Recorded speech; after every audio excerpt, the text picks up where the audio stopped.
We have a pleasure to invite the session coordinator, Dr. Manish Singhal, who is a senior consultant, Department of Medical Oncology, Apollo Hospital at New Delhi and Noida. So you have another 3 minutes, sir. Dr. Singhal, all over to you to start the session, please. Yeah. So at the outset, welcome all. And we know that this is the lymphoma month. And it is on 15th of September that the world celebrates the Lymphoma Awareness Day. And this has been an initiative of the Lymphoma Coalition Group, which was perhaps established way back in 2002. And one of their major initiatives, it's a multi-country group. Almost more than 44 countries are involved in this by this group. And it was established by lymphoma survivors, actually. As a matter of fact, one of their most important initiative was Know Your Nodes initiative. And that was a part of the lymphoma awareness program that they initiated. And on that account, I think lymphoma has seen a lot of new developments. And that is the reason that we all need to be updated about the various updates that we keep receiving on lymphoma. As a matter of fact, it has become a totally separate subject altogether now. And with that, I'll start the scientific sessions today. And we have almost about 7 or 8 presentations. And the first presentation will be made by Dr. Manju Sengar. She is a professor of medical oncology and looks after hematolymphoid malignancies at Tata Memorial Hospital, Mumbai. And with that, over to you, ma'am. And she'll be speaking on chronic lymphocytic leukemia and what are the new developments in CLL. Thank you, Manish. Can I share my slides? Yeah, absolutely, ma'am.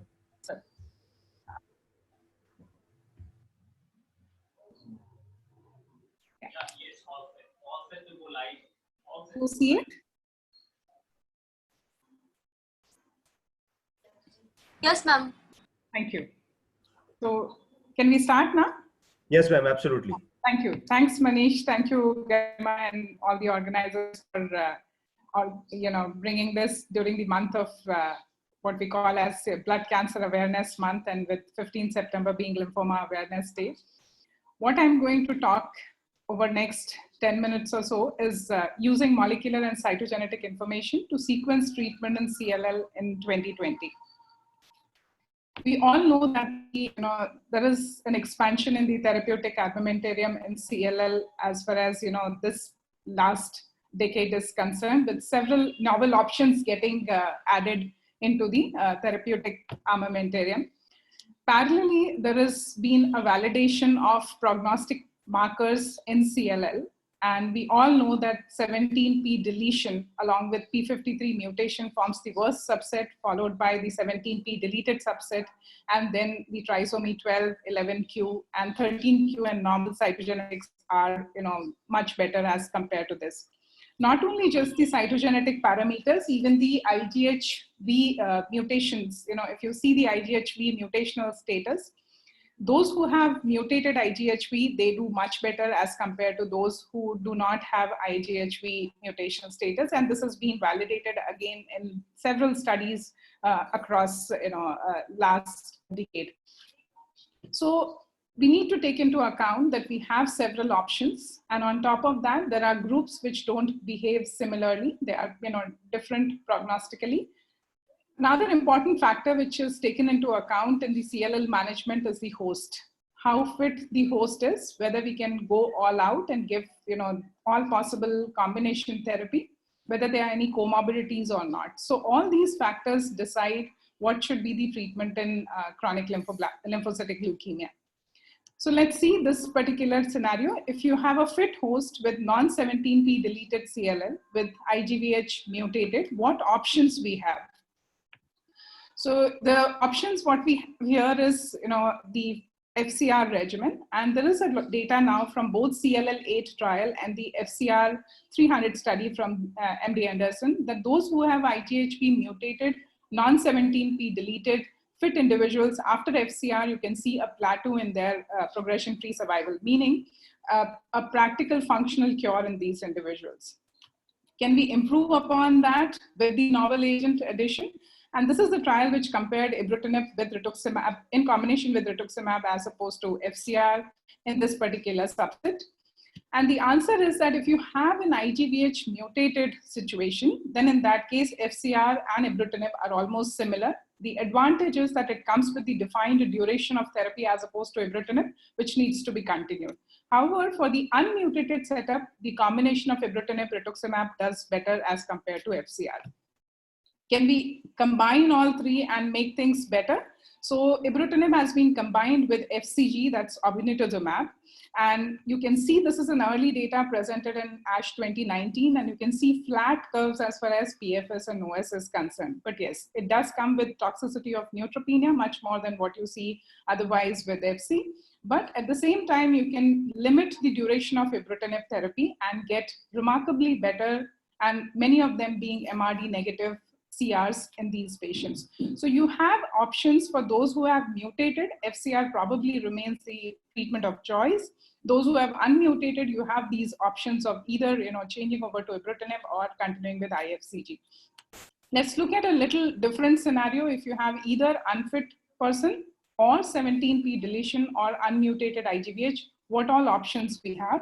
And this is the data from the RESONATE-2 trial, and you can clearly see that single agent ibrutinib is associated with 5-year progression-free survival of around 70%. So clearly an option. And whether you have mutated or unmutated IGVH or you are 17p deleted, these results are much better than any of the other therapies in this particular situation. We have an option of bendamustine rituximab. We know from the CLL-10 trial that BR can be a regimen in those who are more than 65 years. How does it fare as compared to ibrutinib? This is the ALIGN study which addressed that question. So if you have 17p non-deleted subset, no deletion 11q, probably all three of them do as well. If you have a mutated IGVH, probably BR is as good as ibrutinib. But if you have an unmutated IGVH, BR does poorly. So somebody who's unfit does not have a 17p deletion, but has mutated IGVH, BR still remains an option. However, ibrutinib can be considered for those who have unmutated IGHV or 17p deletion or 11q abnormality. Subsequently, CLL-11 trial addressed whether there is, obinutuzumab can be combined with chlorambucil, and that became our standard of care because the PFS was much better as compared to chlorambucil being combined with rituximab. And that became practically the standard of care in somebody who's unfit and cannot tolerate the combination chemoimmunotherapy. And this was the standard of care which was compared against obinutuzumab and venetoclax. And you can clearly see that venetoclax obinutuzumab combination does much better as compared to chlorambucil and obinutuzumab. And if you have, whether you have IGVH mutated, unmutated, it doesn't make a difference if you're combining ven with obinutuzumab. And same if for the P53 status, there is, the outcomes are much better as compared to the control arm. So if you have 17p deleted, if you have somebody who's not fit for combination chemoimmunotherapy, if you have somebody who has IGVH unmutated, ven plus G becomes an option. With the newer BTK inhibitors, that's acalabrutinib, if you combine with obinutuzumab and and compare it with obinutuzumab and chlorambucil, is it going to be any better? And answer is again yes, that acalabrutinib with obinutuzumab does much better as compared to the comparator arm. However, what is important is we are not very sure how much is actually the difference contributed by obinutuzumab here, though there is statistical significance, but the confidence intervals are very wide. So acalabrutinib as a single agent or in combination with obinutuzumab can be considered for people who have 17p deletion. So for the frontline therapy, depending on what molecular abnormality and how the fitness is, you have several options. As we said, if you have fit mutated, CR becomes an option with non-17p. If you have the same genetic abnormality, but in an elderly individual, BR, or somebody where you think of slow-go approach, obinutuzumab with chlorambucil is an option. If you have 17p deletion with unmutated IGVH with multiple comorbidities, you have ibrutinib there, you have ven plus obinutuzumab, you have ibrutinib plus obinutuzumab, acalabrutinib as single agent or in combination. Similarly, for 11q also, the conventional chemoimmunotherapy doesn't do that well. And the similar option, what you're seeing in the unmutated or 17p group, can be used in these patients too. Moving on to the last part, that's the relapsed CLL. So we know that ibrutinib came in picture from the relapsed CLL, and it was compared with ofatumumab in the Resonate trial. And you can clearly see that those patients who had received chemotherapy earlier and had failed, ibrutinib is one treatment option. So if you are giving chemoimmunotherapy, if a person fails, ibrutinib is an option. And same way, if somebody has received treatment earlier, whether it's chemoimmunotherapy up to 3 lines of therapy, acalabrutinib is better as compared to re-challenging them with chemotherapy or re-challenging them with PI3K inhibitor and rituximab. So this is a difference which you see in the progression-free survival. Venetoclax plus rituximab, again, the Murano trial confirmed that it is advantageous as compared to the chemoimmunotherapy combination by resulting in better progression-free survival in this subgroup. What about the PI3K inhibitors? Adalimumab in the frontline setting did not, was not very well tolerated, but in the relapse setting, it did show that there was improvement in PFS. So again, multiple options in the relapse setting. If the person has been treated with the conventional chemoimmunotherapy, and to a certain extent, even with the novel agents. So there is a newer PI3K inhibitor, duvelisib, has come, which is again effective in the relapsed refractory setting. What about sequencing? How do we sequence in the relapse setting? So suppose if somebody has received chemoimmunotherapy earlier, this real world data suggests that using ibrutinib there is probably going to be a much better choice rather than idelalisib. If you're using a treatment discontinuation, because more and more recent trials are focusing on fixed duration therapy with novel agents because of achievement of better MRD, and you can discontinue therapy. And in that scenario, venetoclax is associated with better survival. If you have ibrutinib failure, what does well? The data suggests that venetoclax is probably the best choice there if you have ibrutinib failure. So these are the sequence things which we need to keep in mind when we are deciding the therapy for relapse CLL, depending on what treatment they have received earlier and how long back they have received. No talk can be completed in lymphomas or leukemias nowadays without CAR T-cell therapy, and CLL is no exception. So CAR T-cell therapy again has a role in chronic lymphocytic leukemia who have failed ibrutinib and even for that matter venetoclax. So something to look forward to. So to just summarize, what are the options once you have relapse CLL? You can repeat the same treatment if the PFS has been 3 years or more. You can consider chemoimmunotherapy in this setting if the prior treatment was chemoimmunotherapy with no 17p deletion at the time of relapse. If you have used ibrutinib in frontline setting, venetoclax is one option, followed by idelalisib. If you have multiple agent failure and you have access to CAR T-cell therapy, that's one of the options. Patients who are young, fit, 17p deleted, and have failed novel agents, allogeneic stem cell transplant, if you have an HLA matched sibling or HLA matched donor, that can be one option. So with that, I would end. I think my 10 minutes are over. Thank you. Thank you, ma'am. And I think it's a very crisp and very exhaustively you have covered everything. So thank you very much. And with this, we'll go on to the next speaker. And our next speaker is Dr. Anil Handu. Dr. Anil Handu is MD Pathology, and he's a Senior Consultant Hematology and Director Laboratory Services at BLK Super Specialty Hospital in New Delhi. He's also a very senior member of NABL Accreditation Board. Dr. Handu. Dr. Manish, thank you. At the outset, I would like to thank you and the rest of the group who've given me this opportunity to be presenting something on understanding your lymphoma diagnosis. I must admit that it will be a marathon because practically speaking, within 10 minutes to actually cover up the entire lymphoma diagnostics is practically impossible. But what I'll be trying to do is giving you a very small and a brief insight about how diagnostics are shaping up with respect to lymphoma today. So this is what we all are worried about. The moment we have these lumps and bumps across the body, the most important answer that we need to first give is it lymphoma or otherwise? And obviously, how do we want to get there and what subtype, etc., we want to be interested in? And therefore, all that becomes extremely important for us to look at once we are getting these kind of cases. So what I have done is I have actually just put in a few cases to start with, and they're just pictures. I'm sure a lot of you may have seen them. during your post-graduation and super post-graduation. And I'm also sure that you would agree to what I'm going to be talking about. We'll talk a little bit about morphology, some ancillary techniques. I'll give you a little bit of an insight about FNA and non-Hodgkin's lymphoma, flow, which happens to be something that I'm in love with. That will also be there a little bit here and there. Of course, a bit of Hodgkin's, and then genomics, precision medicine, and expected report contents of non-Hodgkin's and Hodgkin's lymphoma. And if we get some more time, by that time, we will give some conclusions as well. All right, so this is a picture which is, I'm sure if the pathologists are there on board, they would have seen this kind of a picture many, many times during their post-graduation.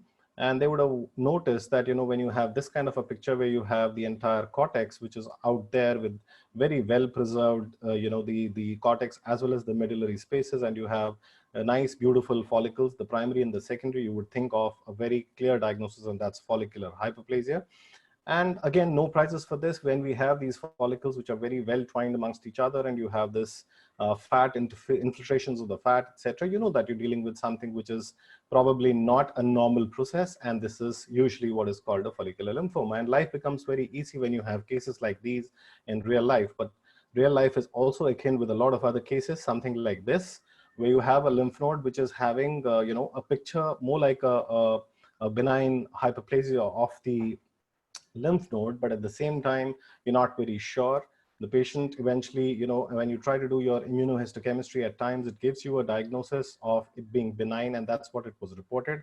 Only that the patient will come back again, and that's what happened in this particular case as well. And at that point of time, when the flow cytometry was done, a lambda restricted population of B cells, which was 10 positive, was picked up from the lymph node itself, clearly telling you that you're dealing with possibly a follicular lymphoma, which was there, present in one area of the lymph node. So practically speaking, when you look at pictures like what you see on the top, it's pretty simple for you to pick up the diagnosis. But at times when you have cases which are down here, diagnosis can become a major challenge. And whether we like it or not, the lymphoma diagnosis even till date happens to be diagnosed primarily from a morphological diagnosis. So gold standard even today happens to be morphology, and that's where the first step of the diagnosis starts. However, what's very, very important is we need to remember we are living in an age of litigation, and lymphoma is one area where I can tell you the litigations are plenty, especially in oncology setups. So in such cases, we need to be very sure as to what we're dealing with, and that's where the ancillary techniques come in. And it's no more what is called a luxury to actually ask for immunohistochemistry, flow cytometry, and molecular techniques in lymphoma diagnosis today. What's very important to realize is a lot of times we would like to get a diagnosis, quickly, and we would like to say, okay, just give me it in 2 markers or 3 markers. And I would really put it very emphatically here that sometimes even 10 or 15 or 20 markers, when you put it across on the immunohistochemistry, you can have a challenge to give a diagnosis as well. So what does the treating physician need to know, and what a diagnostic report should ideally contain should be a morphological diagnosis, which is preferably from the WHO Blue Book. You have to give a grade, good immunophenotype. If you have flow cytometry along with your routine immunohistochemistry, that would make it far better. Have a good genotype available if that's possible. Look at the proliferation of the tumor, and also comment on any transformations which would perhaps be there in some cases. Now, when you establish the diagnosis of a lymphoma, the simple stuff that you need to look at is clonality. And clonality, establishing clonality can be relatively easier when you're looking at a B-cell non-Hodgkin's lymphoma, but the same may not be true when you're looking at Hodgkin's lymphoma or a T-cell lymphoma. It is not as simple as it looks on this particular slide, and at times it can be really challenging to pick up cases on the face value itself. Let's look at lymphoma B-cell clonality. What you need to evaluate is a kappa and a lambda.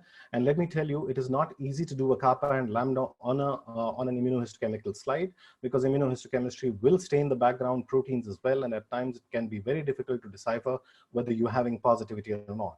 Of course, when you do immunofluorescence on such cases, or you do flow cytometry, you're able to pick it up much easier. For example, these are the slides which my colleague, Dr. Tina, has shared with me some time back. And what you can see here is we are discussing a clonal population, which is this green population at the top. And what you're observing, the yellow one up here is very clearly polyclonal. But when you look at this yellow population down here, you are very clearly seeing that it is actually restricted to lambda and showing no kappa expression, very clearly telling you that you're dealing with something which is a follicular center cell neoplasm. As far as the T cell clonality is concerned, you're not that lucky to have it very easy, though there is something available on flow cytometry, which is basis TCR variable region of TCR beta gene rearrangement.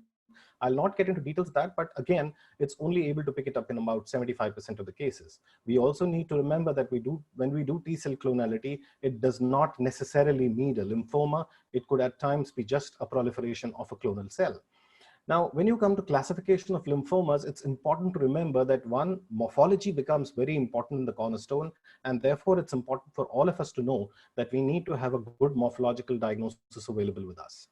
Again, it's important to know that genetic alterations and clinical features all taken together become important.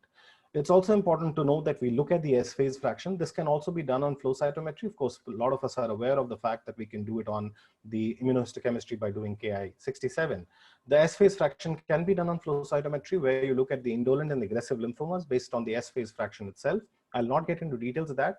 And again, when you start using FNA samples, you can pick it up on flow cytometry in a very nice manner, which can actually help you to give information. And this has been already done a lot across the globe and is almost prevalent in a routine in majority of the countries in the Western side. So there are a lot of advantages with FNAC. I will not get into details of that, but the most important thing is we can actually get a WHO compatible diagnosis from FNAC and flow cytometry. So if you look at cytology and flow cytometry together, you are able to give diagnosis in almost about 94 to 95% cases. Anyway, use of heavy chains is also very important. Again, due to the paucity of time, I will not get into details of that, but just to show you these few scatter plots which are here, you're able to differentiate two distinct populations of cells which very nicely correlate with what is seen on morphology. And that's what you're able to see here, the germinal center cells as well as the marginal zone cells as far as the B cells are concerned. And the same thing you are also able to pick up on flow cytometry by using CD10 as well as the BCL2, which you're able to see in these two scatter plots over here. I'll not get into details for the paucity of time again, but again, clonality becomes important, which you're able to pick up very nicely. You can see that in both of these cell populations in these slides, you're able to see a polyclonal population of kappa and lambda, clearly telling you dealing with something which is a reactive process. Again, heavy chain expression is something which a lot of us read about in the books, but we don't really care about it because we must have read about IgG, IgD, IgA, and IgM, but we don't even really realize as to how it becomes important. Many a times it becomes extremely important for us to know this because this is something which gives us a possibility of picking up a clonal process. So this is important for us to know. Again, in T cells, which I already mentioned, flow cytometry happens to play a very important role, and this can be picked up on lymphomas as well. S phase fraction is something which I already told you. You can see that this is a high grade lymphoma, very high S phase fraction, whereas on this side you have a very low S phase fraction, clearly indicating that you're dealing with a lymphoma which is not aggressive. Hodgkin's lymphoma, on the other hand, is a bit more complicated vis-a-vis flow cytometry. It is not easy to get your Hodgkin's cells, but you can always look at the immunohistochemistry of the Hodgkin's lymphoma. Of course, two classical and very important diagnoses which need to be differentiated between each other is the nodular lymphocyte predominant Hodgkin's lymphoma and classical Hodgkin's lymphoma, and it is to an experienced eye, it's possible to be differentiating them pretty easily. Also, if we look at the approach with respect to the immunohistochemistry, you are able to look at the large cells, and basis the approach which I have delineated here, it's available in the American Journal of Clinical Pathology, you are able to differentiate them between various cell types. So the Bible that all of us would still follow and which we will follow for the years to come is the WHO Blue Book. And this is something which is important for all of us to remember. The diagnostic categories given out here are the ones which we follow. Of course, sometimes tumors don't read the books and we have tough times as well. Now coming to the major change in the diagnostics, and that is primarily a huge shifting of the paradigm from where we were to where we are going. We were previously looking at a diagnosis which was coming only from the biopsies and stuff like that, but now we are trying to look at a precision medicine. And in that precision medicine concept, we are actually not looking at only conventional therapies. We're looking at lots of other therapies, and I was actually expecting somebody to talk about the liquid biopsy. But having said that, it is important to remember that these DNA fragments, etc., which come out from these tumor cells are actually looked into, and then you can look at the targeted therapies, which becomes extremely important in lymphoma diagnosis today. So finally, to conclude, if I may say so, we were here long back, only at gross pathology or autopsy pathology at that point of time. But in this century now, we have to combine all these modalities, which includes the molecular genetics, the FISH, the PCR, and next generation sequencing now, including flow cytometry, microscopy, morphology, cytogenetics, etc., to come to a conclusive diagnosis. And importantly, these are the points which are expected to be there in a lymphoid neoplasms, whether non-Hodgkin's lymphoma. You are able to see all these findings which are given usually in a report, which is a comprehensive report, and this is nothing but a CAP protocol report. And similarly, when you look at the Hodgkin's one, again, the lymphoma report has to be an extensive and a combined report which should combine all these modalities to give you the best possible diagnosis for you to go ahead with treatment appropriately. So to conclude, morphology still remains the gold standard. Immunohistochemistry and flow cytometry is imperative in today's day and age, and genomics perhaps is going to be the next game changer with respect to the lymphomas per se, and we've already seen that in some of the trials which have gone across globally. And ultimately, it may permit a good molecular diagnosis with integration of therapeutics and individual tailored treatment.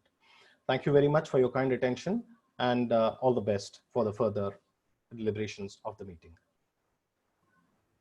Thank you, Dr. Handu. And I don't think that anybody else would have been able to do an equal justice to this topic in just 10 minutes. And I think it's always a lot of pleasure listening to you.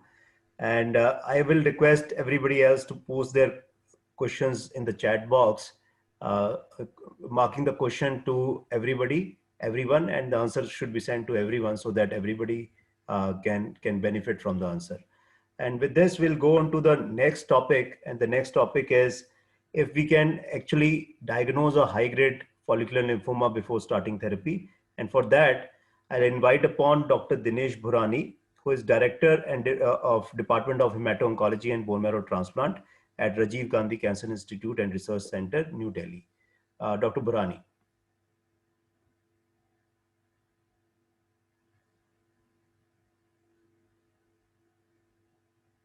Sir, you have to unmute yourself also.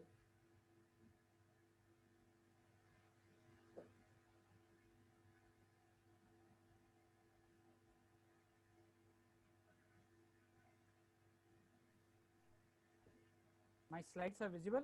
Yes, your slides are visible, sir. Okay. Good evening. Thanks for giving me opportunity. I have a 10 minutes. It's good I have a 10 minutes so I have to prepare less. So how do we identify a high risk follicular lymphoma? It is very important at the diagnosis. Do we have the tools to make it whether it is a low risk or high risk, like we do it with the AML and other conditions where we even many lymphomas. So there are various ways we can do it. So using a baseline tumor burden to determine the risk, how much is a tumor burden? The indications for the treatment are usually the volume of the tumor, and that's how we start the treatment. So someone who has a lesser volume, we keep it on the follow-up, and that the indications for the treatment still have not changed. So this is the way we know this disease needs to be treated and this disease needs to be followed up.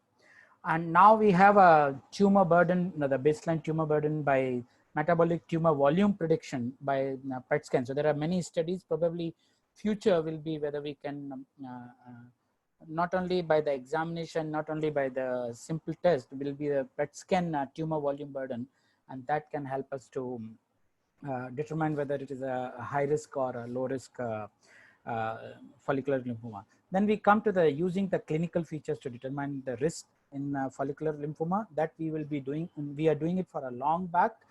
So using a simple tools like a Flippy. Initially was an IPI, which was a DLBCL. There was a lot of problems using that into the follicular lymphoma. So we had a, this is from the pre-rituximab era. So it's called a no lash, age, LDH, hemoglobin, stage, and number of nodal sites.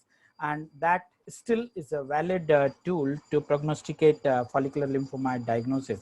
There are many refinements, but nothing has changed this one. Further refining in this Flippy has been validated in rituximab era also by the multiple centers. There's a small refinement using a similar kind of things is a Flippy tube, age, bone marrow involvement, hemoglobin, and serum beta 2 microglobulin, along with the size of the node. It has been validated, but it's not changed the practice. So probably Flippy, though the Flippy 2 has come, has not been replaced by by FLIPI2. There's another more simplified version. It's called a Prima FLIPI, which is using only beta-2 microglobulin and age. You can use it. It's a simple tool, but it's still not in a use. So these are the data. If you have a FLIPI low, intermediate, or high, that gives you a prediction for 5 years and 10 years survival. So using a simple clinical tools, which before the treatment, we should identify which patients requires more regular follow-ups and likely to have a longer survival. Then the microenvironment, whether the crosstalk between the tumor cells and the microenvironment, whether there is a T cells. So if there are a lot of T cells in the microenvironment, interaction between the T cells and the cancer cells probably has a better prognosis than if you have a macrophages and other factors which can determine a worse prognosis. So the crosstalk there are multiple studies shown that whether the crosstalk between the microenvironment and the cancer cell can determine the prognosis of follicular lymphoma. Then everywhere, like Anil said, the moleculars, so we have a moleculars here too. They're using mutational analysis to determine the risk. There are 7 markers, the mutational markers, EZH2, ERI, D1A, and there are many more. This was validated. It's not only the prognostication is there, probably slightly better than FLIPI. The FLIPI and the M7 and ECOG has been combined. So probably this is slightly better than FLIPI because these mutation facilities are still not available. They are not in a clinical practice. This is not only now the prognostic marker. We have a molecule, EZH2 mutations. The primary, the drug is available now, and this has shown overall response rates of 69, with the 12% of the patients achieving with a single molecule, which has been recently FDA approved. So it has a prognostic implication, it has a therapeutic implications. But this M7 FLIPI has not been validated with the rituximab and the chemo-free treatment. So it has not been valid for all the kinds of treatment. So we need to still work on if we are working on the mutationals. It requires a further refinement. So they had screened 72 genes, and that's how they have come up with the low risk and high risk M7 FLIPI and intermediate FLIPIs. They were able to demark more precisely in comparison to FLIPI alone. This is it's called clinicogenetic. So they have combined some factors to say early progression, whether it's not the prognosis, to determine whether the people will be progressing early. So it's a progression of disease within a 24 months, whether we can know this and whether we can, then if we identify them earlier, whether we can intensify the therapy to prolong their survival. So this has been proposed and validated. M7 FLIPI and this clinicogenetic risk model, they were able to identify. So probably the M7 FLIPI, and they are able to show us around 20% of the population, probably, but the positive predictive value and the negative predictive value is not specific, it's not fine-tuned. So probably they're not good enough, so good enough to identify exactly how you can identify. So these are the very two groups had validated. So one is a FLIPI, one is a M7 FLIPI, and then this is as a progression of disease 24, this clinicogenetic factor. So there are various things have been proposed, but nothing has replaced till now a FLIPI, because some of the things are not available and some of them are not still validated into the large trials. The most common, I mean, this is what Manish told me to talk about the prognostic factors before the treatment, but I cannot stop it talking about the response to therapy, because that's the most important prognostic factor. So prognostic factor of PET scan, so someone who achieves a CR versus achieve a PR, there is a difference in the outcomes. Someone who has not achieved with the 6 cycles of chemotherapy CR has a lesser outcome than the, so the post-therapy PET scan is one of the predictive marker. The most important one is the early relapse. Someone who relapses within a 24 hours of treatment has a very high risk of death. So there is a significant difference between if you relapse within a 24 hours of first therapy, which is a immunochemotherapy. To date, this is the most powerful predictor of outcome, have been the quality of response to the initial response. So there is a clear demarcation of 90% 5-year survival versus a 50% overall survival, depending how you respond to the first line chemotherapy, which includes chemoimmunotherapy. So I think this is the most important predictor. Unfortunately, that you come to know after the treatment, but this is one of the, among all the predictors is the prognostic marker. So this shows you person has really a bad disease if he progresses within a 24 hours, 24 months. Then using the risk of histological transformation, we know there is a risk of histological transformation is per year, some risk is there. This is a proposal. We have a clone and then you have a transformation clone. So there's some clones which are smaller, and with the timeline they grow up and leads to the transformation to the high risk, the aggressive disease, which itself is a worse prognostic. Can we identify, it can be predicted at the time of treatment, the histological transformation can be predicted, or can we prevent it?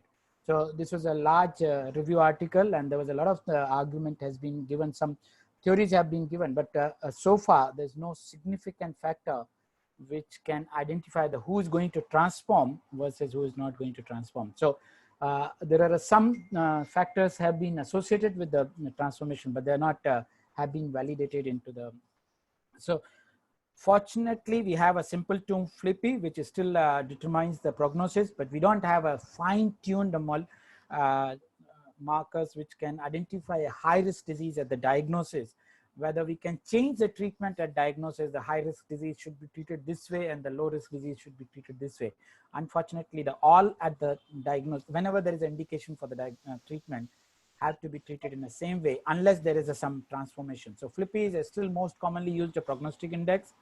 Moleculars will definitely be on the way. So we are going molecular, as Anil said. It has a therapeutic implication. So probably there will be more availability once we have the therapeutic molecules available. We should try to identify high-risk group prior to the treatment, because it's not going to change the treatment. Many times we do not bother to know which patient is likely to relapse earlier. I think we should try to identify at diagnose at the time of treatment. And the early relapse post-treatment is a still powerful tool. So the only way you will be knowing it, treat it and know whether the patient is relapsing within a 24 hours, 24 months or not. With this, I stop. Thank you. Thank you, everyone. Thank you, sir. Thank you for that deliberation. I have one question. Is there any way that, or is there any patient of follicular lymphoma where biopsy shows follicular lymphoma, where you would like to still treat like R-CHOP, thinking that there may be some high-grade lymphoma heading anywhere, or is there any way one can identify such a patient so that you are able to give the right treatment? So someone who is 3B is equivalent to the DLBCL, he should be treated with the R-CHOP. Grade 1 and grade 2 is usually a low grade, has to be R-bendamustine. 3A is a gray area, still behaves as a low grade, but some people prefer to treat it as a R-CHOP. Every time you should be suspicious of transformation. So the high LDH, high SUVs, and try to get the biopsy from the, if you can get a biopsy from the site where the high SUV is there, that can identify a transformation. So try to identify a transformation at the time of treatment, and at each relapses, you should be suspicious of transformation. If there is a transformation confirmed, you should try to treat it. But someone who is grade 1 and 2, and targeting the highest SUV areas is important. Sure. For a biopsy. Yes. Yeah. Thank you, sir. Again, just a quick reminder, you can post your questions on the chat box. And with this, I'll invite upon the next speaker. And our next speaker is Dr. Isha Kaul, and she'll be talking on mantle cell lymphomas and how do we risk stratify and treat them. Of course, it's mantle cell lymphoma is a very variable disease with patients with very low grade to very high grade disease. Dr. Isha is diplomate of American Board of Internal Medicine, and she's a consultant hematologist at JP Hospital, Noida. Thank you, Dr. Isha.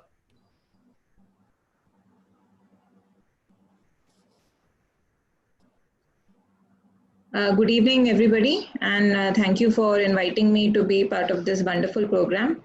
My brief is to talk about the risk stratification in newly diagnosed mantle cell lymphoma and optimal upfront treatment. So in the 10 minutes that I've been allotted, that's what I'm going to try and cover. Just a second. All right. So as we all know that mantle cell lymphoma comprises about 6% of all non-Hodgkin lymphomas. It is characterized by a median age in 60s and a striking male predominance. It has a strong tendency to present an advanced stage disease, has a lot of extranodal involvement, especially of the GI tract. Historically, it has been associated with poor outcomes and short overall survival. But in the modern era, with treatments that have been specifically designed and directed towards mantle cell lymphoma, these outcomes have improved. So it has a very distinct immunohistochemical picture in which is characterized by CD5 positivity, CD20 positivity, cyclin D1 positivity, absence of CD23. SOX11 is often positive, not always, and the 11-14 translocation is found almost universally in mantle cell lymphomas. So in the recent times, there has been a better understanding of different subtypes within under the umbrella of mantle cell lymphoma, and the two newer groups that have been characterized is an entity called in situ mantle cell hyperplasia. This is characterized by basically growth of cells in the mantle zone without disruption of the lymph node architecture. These are cyclin D1 positive cells, but it usually has a very low rate of progression, so it is important to define it as a separate entity. Another interesting subtype is the leukemic non-nodal mantle cell lymphoma.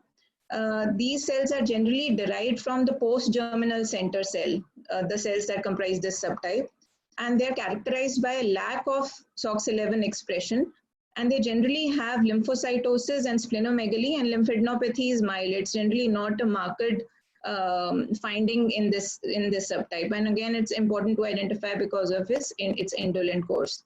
And then, of course, we know about the already that we know about is the blastoid variant, which is characterized by the TP53 mutation. So when it comes to prognostication, basically, broadly, we can characterize the prognostication into two groups. There are clinical prognostic markers and biological prognostic markers. IPI is not enough, and which is why MIPI was developed. And MIPI is basically includes clinical characteristics, age, ECOG performance status, LDH, and white cell count. But it does not take into account the biology of the disease. And it is well established that in mantle cell lymphoma, the disease biology, the cellular proliferation index is a very strong predictor or powerful predictor of how that particular patient is going to behave. And this has been established by cDNA microarray analysis. This, of course, can't be done in clinical practice. So in clinical practice, a good surrogate marker for the proliferation index is Ki67. So Ki67 of less than 10% generally correlates with indolent course, good prognosis, and 10 to 29% is intermediate, and more than 30% is generally aggressive behavior. So there has been an attempt made to kind of combine both these characteristics, MIPI, as well as the biological features from Ki67 into a new score risk classification, which is called as MIPI-B, B standing for biological. So that is being incorporated into the newer studies of mantle cell lymphoma. Now, moving over to the management part, that was basically about prognostication.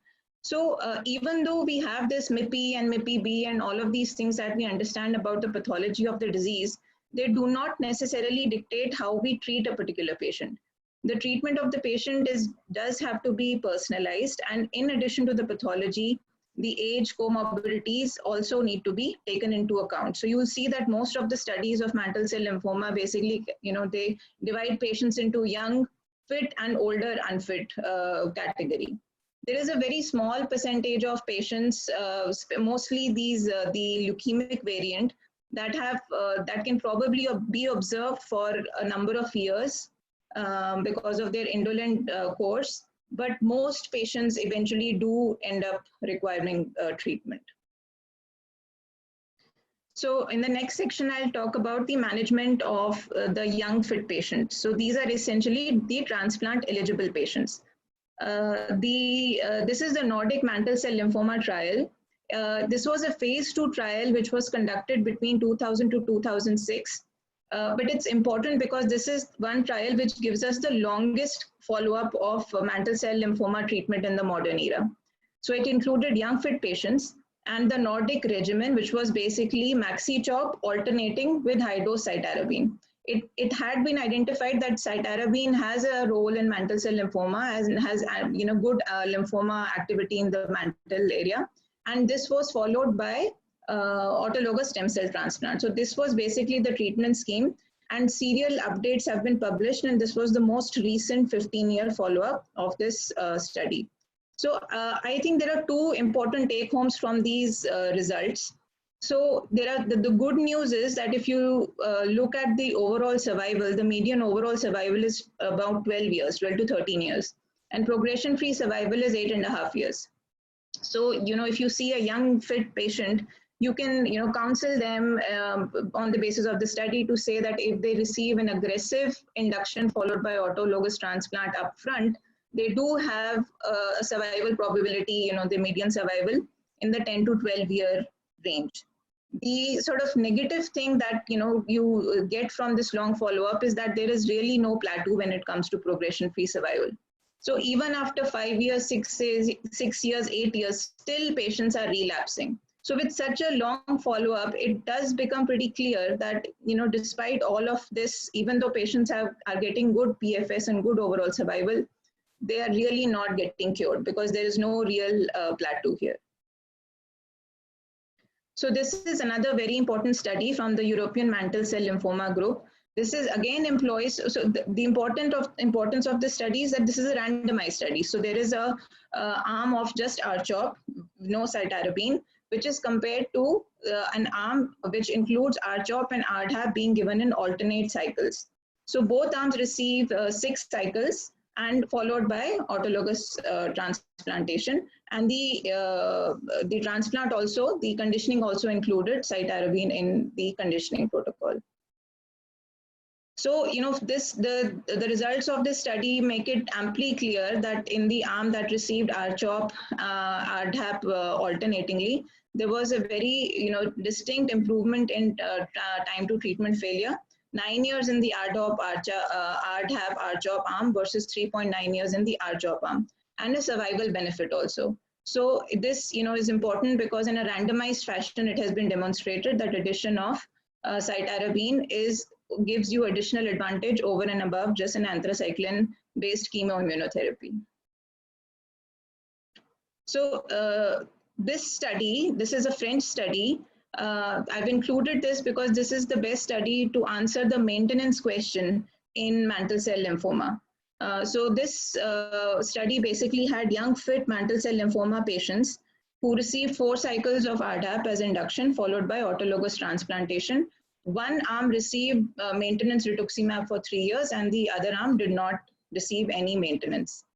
And this was published in the New England Journal, and very clearly you can see that there is a benefit in the maintenance arm in progression-free survival as well as overall survival. So this study basically establishes the role of rituximab maintenance post-autologous transplant in the young fit patients. Now moving over to the second subgroup of patients, the older unfit patients, and this is a very important subgroup because mantle cell lymphoma is basically a disease which occurs in the 60s. So, treatment options for this group are also very important. So here I wanted to include this study, and this is basically again trying to improve upon R-CHOP. And the reason this was conducted because it was seen that bortezomib had activity in the relapse against mantle cell lymphoma in the relapse setting. So there was an attempt to try to include it into the upfront setting to see if it gives any advantage over and above just plain R-CHOP. So this regimen called VR-CAP was basically developed. And as you can see here, this is a randomized study, which is comparing our basic standard R-CHOP to VR-CAP, in which vincristine has been replaced by bortezomib. And this is transplant ineligible patients. So it showed a survival advantage in the VR-CAP arm as opposed to the R-CHOP arm. The overall survival was 90 months versus 55 months. And even though the study was not meant for transplant eligible patients, some patients did go on to get transplant in this study also, and they also did well. So you can sort of extrapolate of using VR-CAP even in the younger fit patients. All right, so the another regimen which is commonly used in indolent lymphomas throughout the world, bendamustine rituximab. So that has also been tried. This is the BRIGHT study, and it showed the activity of bendamustine rituximab in mantle cell lymphoma. And it was, there was no statistical significance, though there was the overall response rate was a little bit better with bendamustine rituximab. And there were different toxicity profiles, so different sets of toxicities between the two arms. The caveat here is that this is not just mantle cell lymphoma. It included all sort of low-grade indolent lymphomas, and not just R-CHOP, but RCVP was also allowed on the study. So, but it does establish the effectiveness of bendamustine rituximab. So looking at the future, this is what we already know about. In the future, of course, you know, ibrutinib has come up as a very effective drug against mantle cell lymphoma in the relapse setting, and naturally there are attempts to bring it into the upfront setting. And there are several trials, you know, with this question. But this is, I think, the most important trial that we, you know, have to look out for. It is the TRIANGLE trial, and it basically is trying to answer 3 questions. As you can see, there are 3 arms. The question is about inclusion of ibrutinib upfront along with the R-CHOP RDAP backbone, and 1 arm does not have ibrutinib in induction and 2 arms do. Then the second question is about the inclusion of autologous stem cell transplantation, and as you can see, 1 arm does not have transplant and 2 arms do. And this third question is about the duration of maintenance. So there is 2-year maintenance versus 3-year maintenance. So there are, you know, it's trying to answer all these questions. So I think it's an important trial. A very preliminary report of safety data was presented at ASH last year, but we'll have to look for final results to guide us about inclusion of ibrutinib and where to place autologous transplant in this setting in the future. So just to kind of conclude, in terms of treatment options, these are the ESMO clinical practice guidelines, and they basically, you know, give you all kinds of options to, you know, use in different settings. My take homes basically here are that in terms of prognosis, MIPI is important, but it can be supplemented and should be supplemented with, you know, additional information. Ki67 is very important prognostically. SOX11 expression is very an important, strong SOX11 expression is a poor marker, and TP53 is important. So these should be, you know, are easily available to us, and we can include them in our prognostication. In the young fit, any cytarabine-based chemo, if you use any cytarabine-based immunotherapy, I think that's fair game. R-CHOP or a Nordic regimen, R-CHOP alternating with RDAP or 4 RDAP, there is good data to support all of that. There is no reason not to employ upfront autologous stem cell transplant in any patient who's fit for it, followed by maintenance. I'm only mentioning hyper-CVAD very briefly here, maybe in the blastoid variant. Even though the MD Anderson group advocates for hyper-CVAD, it is not, unlike the European trials where these protocols have been studied in a multi-center randomized fashion, hyper-CVAD has not panned out in that kind of a setting. It's too toxic whenever it's been done outside of MD Anderson, specifically for mantle cell lymphoma. But maybe in a blastoid variant in a very young patient, it can be considered. In the elderly unfit population, all regimens, whether it is BR or VR-CAP or R-CHOP, are, you know, fair game. You can decide based on your comfort and the patient's comorbidities. VR-CAP seems pretty promising, and I think there's no reason not to try it. The question of maintenance is plus minus. There was a small study of maintenance after BR, which did not show any superiority or additional benefit of including R maintenance when BR had been used as an induction. That is why I've written plus minus. But after VR cap or RCHOP, you can use it with maybe some benefit in this population. So with that, I conclude my talk, and we can take it later. One very quick question. Yes. Study on lenalidomide like we have for follicular lymphoma plus. So yeah. So the R square is also being tested in the upfront setting. That's again coming from the MD Anderson group, but it's not really standard of care. It has been used as a chemo-free option in the relapse setting. But since I was talking about just upfront therapies, I did not include that. Any role lenalidomide maintenance, like DLBCL and so mostly I didn't come across anything specifically. So there is, ibrutinib maintenance is being studied in some trials. Interferon maintenance has been studied. I have not seen lenalidomide maintenance specifically in the mantle cell setting. Okay, thank you. Thank you very much. And with this, we'll move on to the next part of our deliberations today, and that's a debate. And that debate is on RCHOP. For that, I'll ask my moderator, Dr. Hari Menon, to kindly introduce both the speakers. Dr. Hari Menon is MD/DM Medical Oncology, and he's presently Director and Senior Consultant Hemato-Oncology and BMT expert at Site Care Cancer Hospital, Bangalore. Sir, over to you. Thank you, Manish. I'm good. Thank you, Manish, and thank you for having me for this important meeting. I've enjoyed it thoroughly so far. We almost all lymphoma meetings does have this topic about whether we can improve upon RCHOP, and there have been several attempts at doing so. Some moderately giving signals in terms of some improvement, and also where we may choose to use something more than RCHOP, but everything is sitting on the fence most of the time.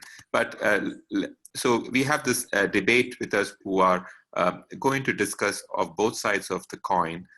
So my good friend and colleague, Dr. Uday Yanamandra, who is the consultant medical oncologist and hematologist at RR Hospital, would be discussing for the motion of that RCHOP is the standard, and Prashant from Faridabad, who's also a very strong proponent, who's basically a hemato-oncologist with his heart in hemato-oncology, would be discussing against the motion. So I invite first Uday to start the debate. Yeah. Thank you, sir. Thanks for those kind words and for introducing me. I hope you are able to see my slides. Yes, Uday. Yeah. So RCHOP remains to be the standard of care for all DLBCL is what I'm supposed to debate about today.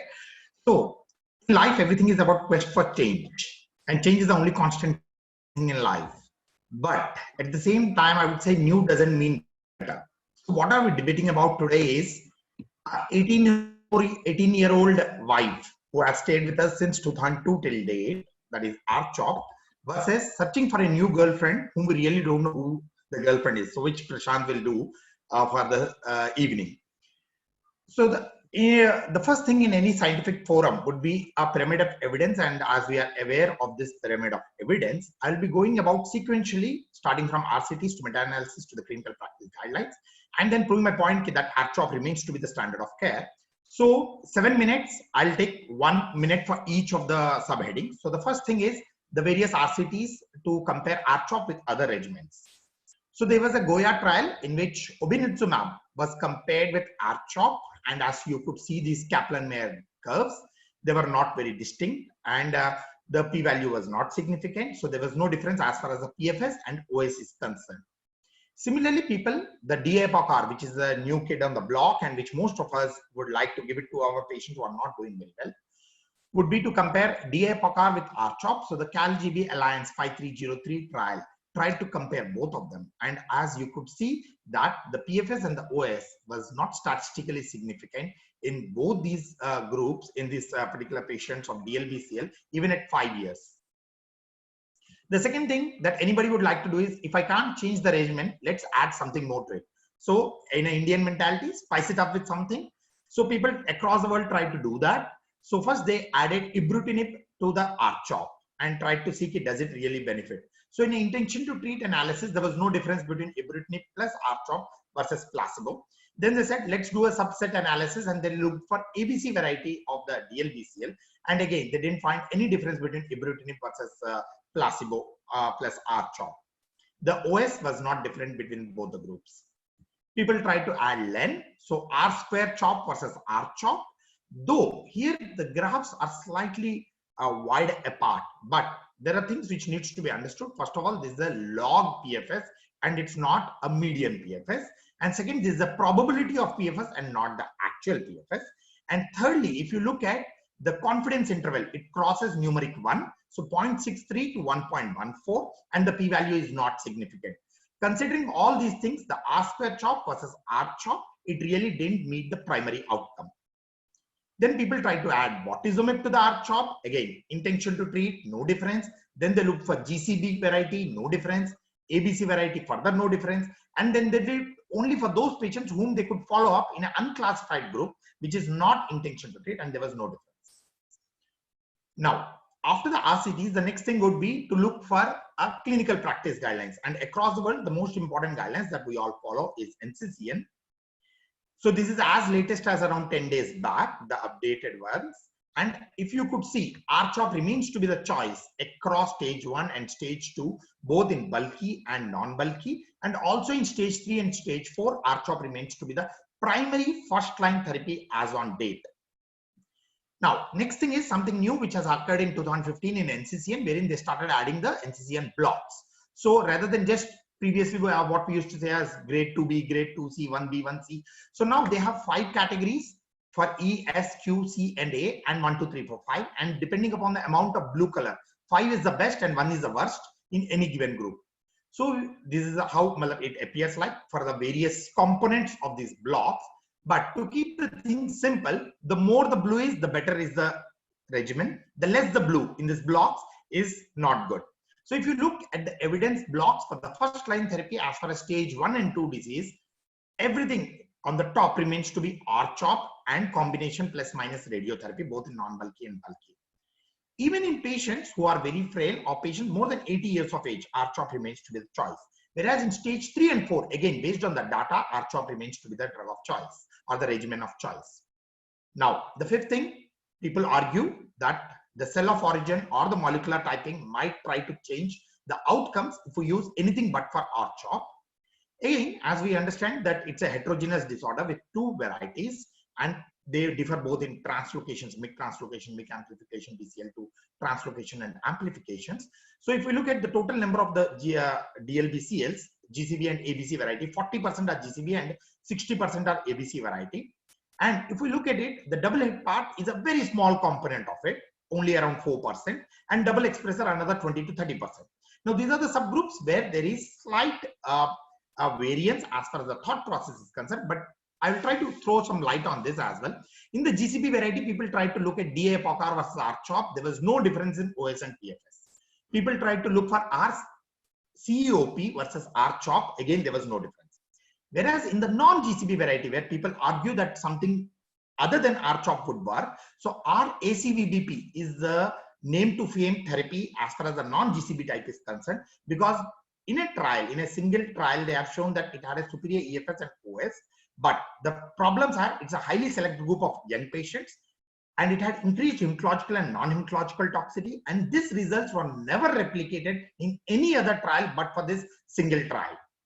Then R-CHOP versus R-square CHOP in the non-GCB variety, again, in the real trial, there was no difference in OS and EFS. So If we look, the OS and EFS of ABC and GCB variety is not the same. That is acceptable.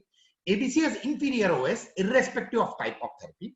And depending upon various trials, Phoenix trial, Robust trial, and Rimaldi trial, no benefits of addition above R-CHOP when we add anything to it in ABC versus the GCB types. And guidelines don't suggest personalizing medicine as of date. There are no guidelines, whether we look at ESMO, the Australian, the North American, or the NCCN guidelines. There's no difference. There's no suggestion to add personalization by doing molecular typing as on date. Now, in double-hit lymphomas, yes, definitely DAPOCR is better than R-CHOP, but double-hit lymphomas form a very small percentage of DLBCL.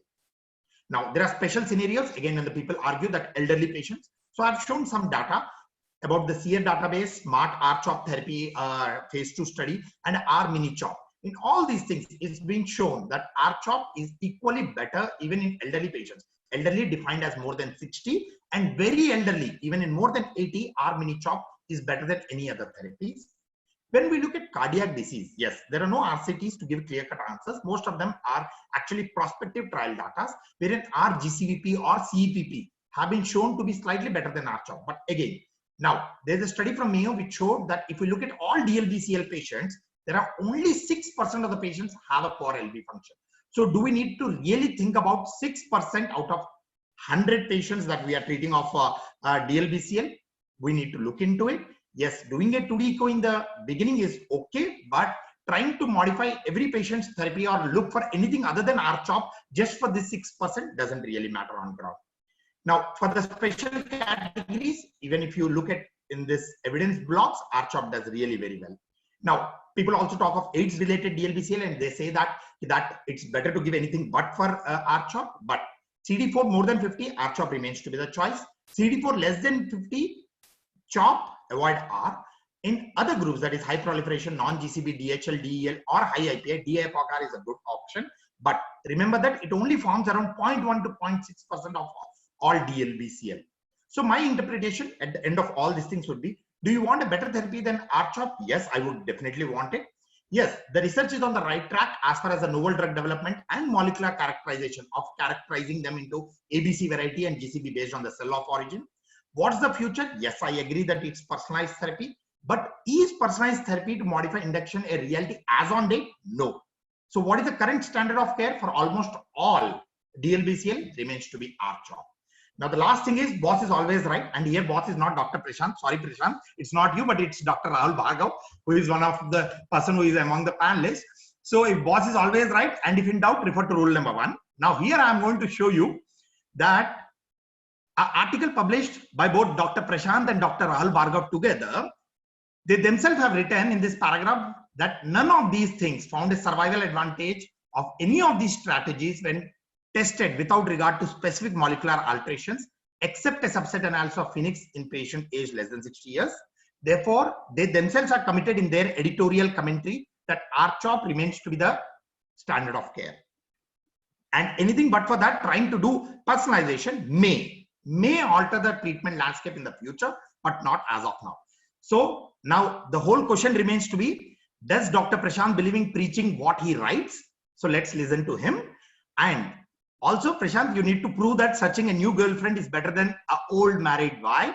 So with your younger age and with your hormones, I'm sure that you'll be able to do justice for searching a new girlfriend. Thank you.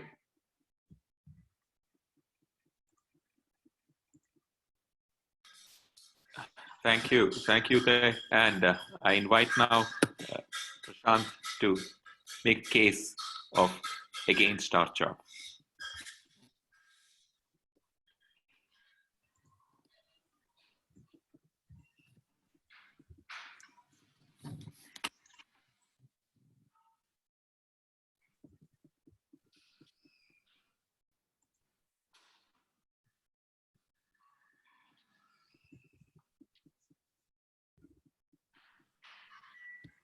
Prashant, yeah.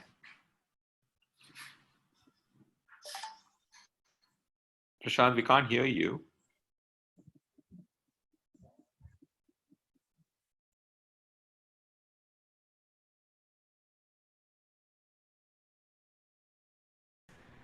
Check. Can you hear me now? Yes, sir. Audible now? Yes, we can hear you. Yes. Okay, fine. Yeah. So Uday has actually tried quite hard, very, very hard to comfort everybody and tell everybody that all oncologists can let improvement go to hell and they can just focus giving our job to everyone. And also, I would like to tell Uday that I don't believe in rhetoric. I would just try to bring out the facts. And also, he has tried quite hard to put all the dirt under the carpet. And I have been given this important job to bring out all the dirt out of the hidden areas. So we need to understand whether we are treating every patient correctly or not. Whether it is standard of care or not, that is besides the point. Are we treating every DLBCL well and in the optimal manner? That's what we are going to look at. So DLBCLs are readily curable with immunochemotherapy, but those who fail our job, they have an extremely dismal outcome. I hope Uday, as so-called the boss of or whatever of hematology, understands this, and all the bosses also do. And those who fail our job, they have a dismal outcome, and we need to optimize frontline treatment, not salvages. And the outcome of ABC and GCB, you can see the difference here. Can you digest the fact and can you call this an SOC? I don't know what is SOC. We have not defined it yet. But SOC is something which gives the optimal outcome for most patients. ABC subset does not get the optimal outcome with this kind of a treatment. And also, by the way, you showed my article, you missed that line where I wrote the next line, that randomizing is actually kills the essence of personalized medicine. So in this kind of a situation, randomized trials would not give an answer if they are not selected. If there is a selection bias and the patients are not well selected and not personalized at randomization. So these are about 30% odd patients of ABC, 15% unclassifiable. Is it a small subset? This is not that 6% which you're talking, the cardiac issue 6%. There's a lot more to it. So this is the LLMPP project with Alizadeh et al. It was an important article in Nature, and very robust article. 17,000 odd blocks, and this seems to mean nothing to you. Very, very difficult to digest that. This is the GAP analysis, and look at the survival also. A small data set. It is more than something more than IPI. This is an independent prognostic factor, the cell of origin. And it's important to ascertain this as well. So CalGB 50303 you have quoted is not the answer. We are not there yet. And for the low risk molecular types, it may be so-called SOC, but not for these difficult to treat, the ones who will relapse so soon, will not respond, will be refractory. What are you going to do with these patients? And this final analysis of 50303 was carried out after the initially planned, was not carried out at 242 PFS events. Read into the article. This was after 166 PFS events. And most of these patients were generally doing well. They were good risk patients. There was a selection bias, and there was a very low incidence of these high risk types. They have checked for the double expressors themselves. 15.6% is not the actual reported rate. It's about 35% in literature. Also, in their own article, in their own published article, they have written that they have not said that they have answered the question for high risk IPI or high grade AA or DE lymphomas. They have not. They have themselves agreed to that. The gene expression profiling also, it was initially performed as a gold standard was microarray. Many people have tried to use IHC. Not very optimal. These are various IHC surrogates, Hans Choi's algorithms, but it is actually a molecularly defined subtype. And these mutations, CD79A, B, MYD88, CARD11, they mean a lot. We are not testing these mostly. And the trials are also not randomizing after testing these mutations. This is the way we should be doing it, as you also pointed out in your last slide. So just to settle your raging hormones, Uday, this is the ABC type defined by these mutations, and these mutations actually do very well, when you use targeted therapies. There is data to that. I'll show you one case as well from my clinic. You will do well looking at that as well.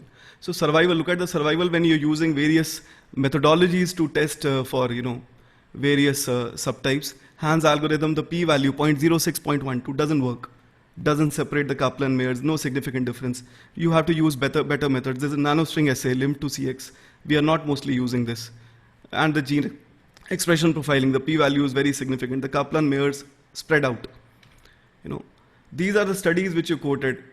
None of these studies actually would answer it because they have not been well done. We need to do it better. And we need to recognize that there are pitfalls in whatever the data is right now, and we need to improve upon that. And there is a way to do that, but we need to at least agree and believe that we have to improve. If we just sit there, just believing that this is the SOC, we will never try to improve. But we got to. These are the randomized studies. In my paper also, I have quoted that.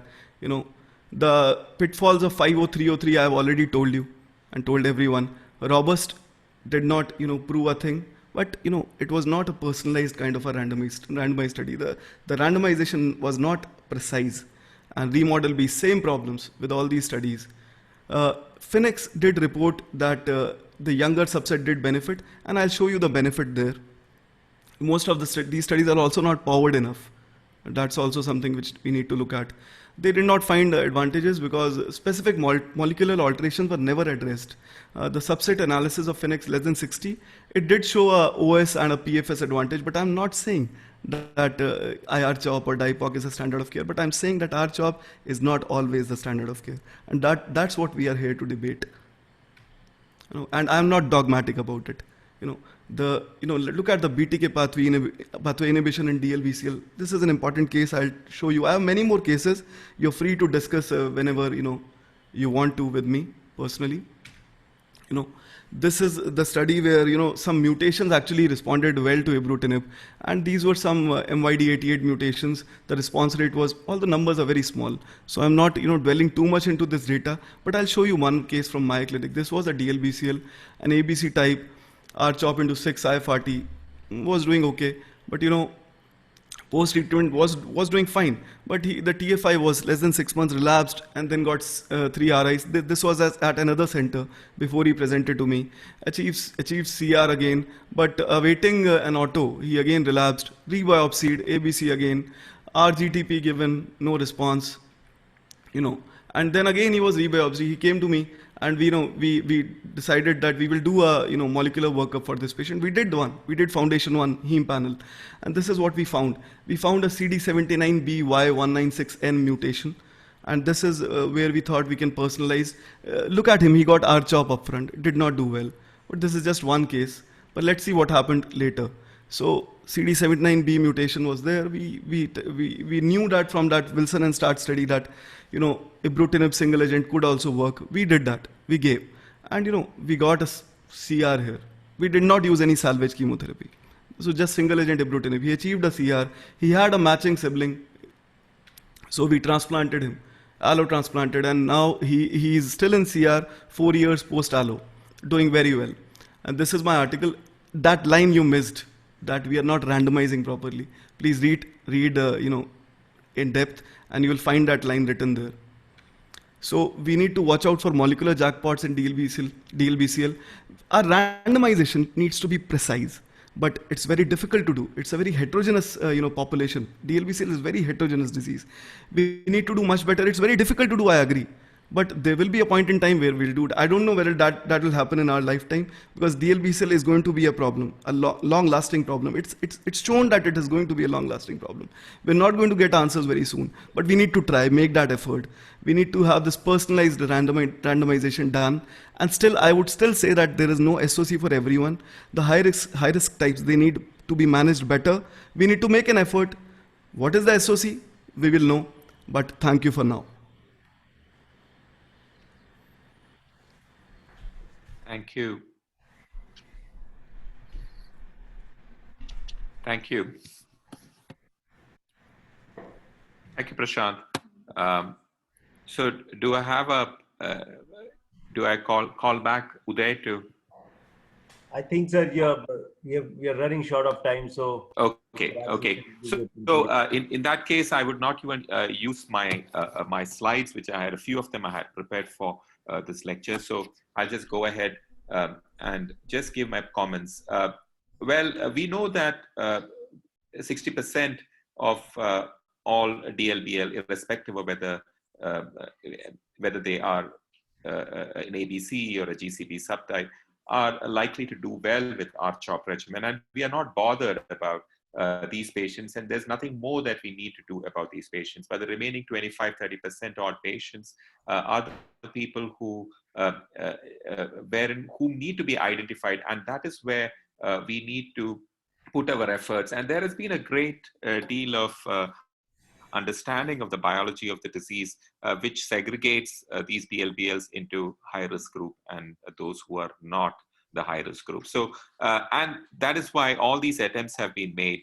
We all know from even 25 years, 30 years ago, 25 years ago, when the CalGB studies did look at the various intensification regimen, even before the era of rituximab, which did not really yield any benefits over the then CHOP regimen. But it did give some signals, because they did understand that the primary mediastinal B-cell lymphomas, for example, did benefit from MACOB regimen, which is a much more intensive regimen, and there were long-term survivals for those patients. So everything about doing these studies for those patients who do not do well, or identifying those, is all about getting some signals. And I would, in some ways, I would say that even though most of these studies have been negative in terms of better outcomes when using R-CHOP versus any other regimen, there are some signals that have come in, and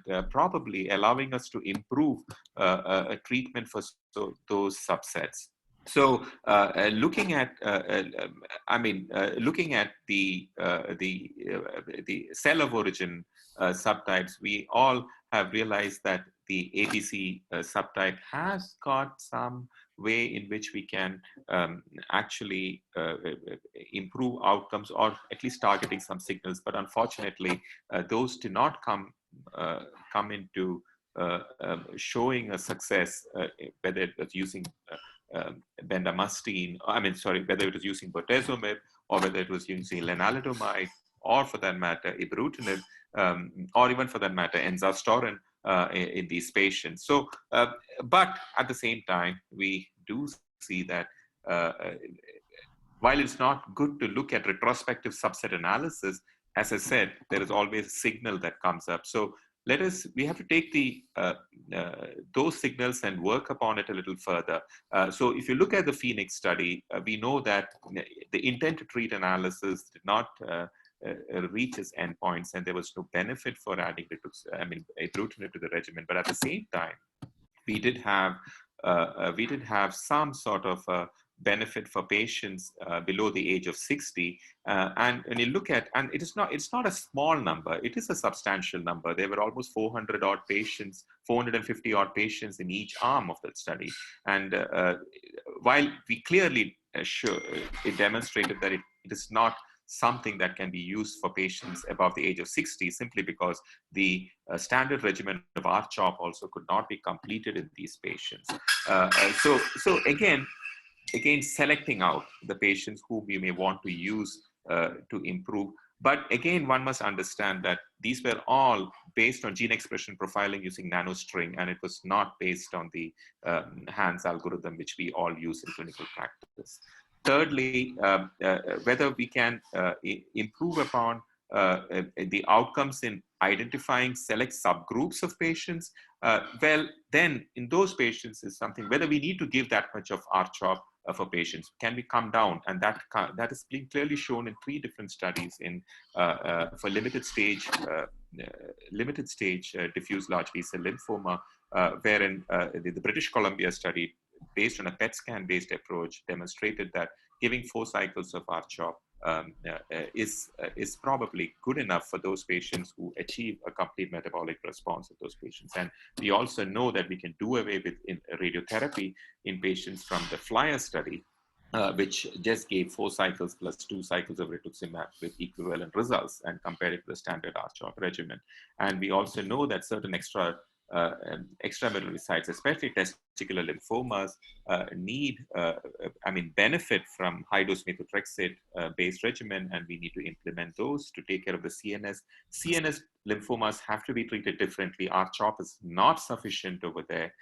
Patients with adrenal involvement, extensive bone marrow involvement, kidney involvement, etc., do require definitely CNS profile. You need to do more than what R-CHOP. And certainly we know about the story of double-hit lymphoma, though not incredibly superior, but we know that R-CHOP definitely will result in failure in these if implemented in these patients, and you need to look at using a more intensive regimen, preferably dose-adjusted REPOC. And also the data for HIV-associated lymphoma is also quite clear. There have been R-CHOP is probably not sufficient, and dose-adjusted REPOC has a benefit. But that is where you need to do personalization of your of your treatment sometimes. And all these wealth of studies that have come up have just given us a signal wherein we might be able to use. And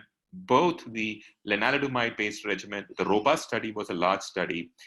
Ironically, the phase 2 study, which came from the Mayo Clinic, demonstrated a benefit. And whereas the ROBUST study did not show a benefit, but at the same time, when you look at the nitty-gritties of this, if you look at the Mayo study, they used 25 milligrams of lenalidomide in those patients. The time to starting treatment in these patients were much quicker, as against it was, the median time was 22 days in the phase 2 study, whereas it was 33 days or 35 days, if I'm not mistaken, in the ROBUST study, which actually many studies have shown that, especially in conditions like diffuse large B-cell lymphoma, that can be a problem because there might be a selection bias in these patients. So things are evolving. It is not yet time for us to just say that we can throw it out of the window, but definitely R-CHOP is very deep-rooted, and it is not wrong to use R-CHOP in most of the situations, but it always is useful to maintain a discerning mentality and probably not be dogmatic about some of the patients that come to you in your clinic, because you're looking at about 25% of those. Yeah, so I will just conclude. I'm happy to take questions.